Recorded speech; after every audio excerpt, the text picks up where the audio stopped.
आज के इस वीडियो में हम लोग डिस्कस करेंगे सेक्शन 46 और सीपीसी जिसका टाइटल है परसिप्ट। इसके टोटल 2 सब सेक्शन हैं। इनको स्टार्ट करने से पहले ज़रूरी है कि हमें पता हो कि परसिप्ट बेसिकली होता क्या है। तो परसिप्ट बेसिकली एक लेटर है जो कि एक कोर्ट दूसरी कोर्ट को इशू करता है for the purpose of the attachment of the property, जो कि प्रॉपर्टी अटैच जिस प्रॉपर्टी की अटैचमेंट रिक्वायर है एग्जीक्यूशन ऑफ अ डिक्री के अंदर। लेकिन वो कोर्ट जो कि ये परसिप्ट जारी कर रहा है वो प्रॉपर्टी उसकी जुरिस्डिक्शन में नहीं है, लिहाजा डिक्री को एग्जीक्यूट करने के लिए वो उस प्रॉपर्टी को खुद अटैच नहीं कर सकता।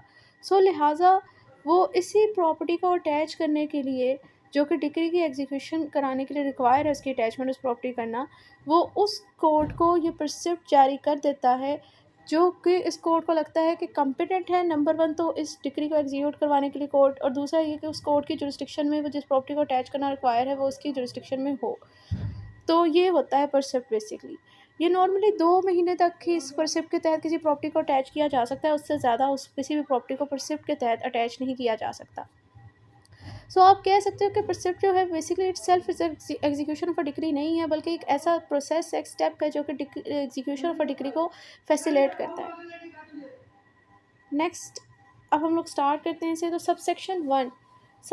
1 है कि upon the application of a decree holder the court which pass a decree में whenever it think fit issue a precept to any other court which would be competent to execute such decree to attach any property belonging to the judgment debtor and specified in the percipt। यानी इसमें बताया गया है कि decree holder की दरख्वास्त पर वो कोर्ट जिसने डिक्री को पास किया होगा वो उसे अगर बेहतर लगेगा तो वो परसिप्ट जारी करेगी। मतलब परसिप्ट जारी करने के लिए सबसे पहले तो डिक्री होल्डर की दरख्वास्त पर ये जारी होता है, और करता वो कोर्ट है जिसने डिक्री पास की होती है। जारी करेगा ऐसी कोर्ट को जो कि उसको लगता है कि कॉम्पिटेंट है इस डिक्री को एग्जीक्यूट करवाने के लिए और प्रॉपर्टी को अटैच करवाने के लिए, जो प्रॉपर्टी भी वो अटैच करनी है जो कि जजमेंट डेटर से बिलोंग करती है, मतलब उसकी ही है। जो उसे लगेगा कि ये अटैच करवा सकती है कोर्ट, उसको परसिप्ट जारी करेगा, एंड उस परसिप्ट में उस प्रॉपर्टी को, जो कि जजमेंट डेटर की प्रॉपर्टी को अटैच करना है, वो स्पेसिफाइड भी कर देगा कि आया कौन सी आपने प्रॉपर्टी अटैच करनी है। Subsection 2 the court which precept is sent shall proceed to attach the property in the manner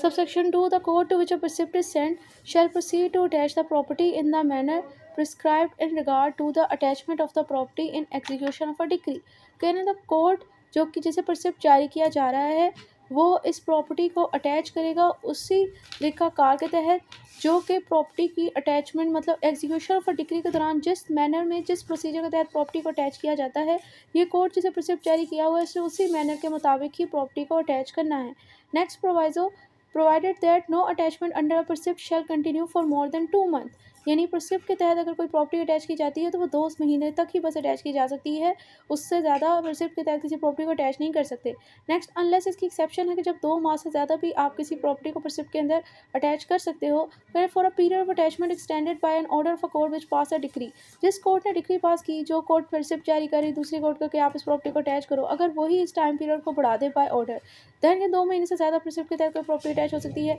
और unless before the determination of such attachment the decree has been transferred, or unless before the determination of such attachment the decree has been transferred to the court by which the attachment has been made and the decree holder has applied for an order for the sale of such property।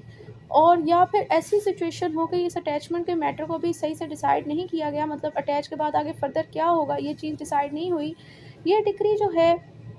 जिस court ने ये property attach की थी ना, वहाँ से decree transfer हो जाए किसी और कोर्ट के अंदर, और फिर ट्रांसफ़र होते ही डिक्री होल्डर भी दरख्वास्त दे दे कि इस प्रॉपर्टी को सेल करवाया जाए, मतलब वो कहता है कि अटैच को छोड़ो अब इसे सेल करवाया जाए। तो अब इस सिचुएशन के अंदर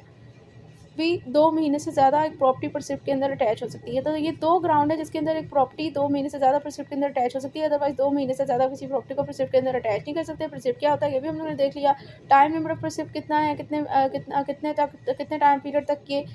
इन्फोर्स रहता है, और कब इसकी जो टाइम लिमिट है 2 महीने से ज़्यादा बढ़ सकता है, उसकी 2 सिचुएशन वो भी हमने कर ली। अब कौन सा ऑर्डर जो है वो ये पास करता है, किस ऑर्डर को दरख्वास्त दी जाती है, क्या प्रोसीजर है इसको फॉलो करने का, सारा इस सेक्शन में हम लोगों ने कवर कर लिया।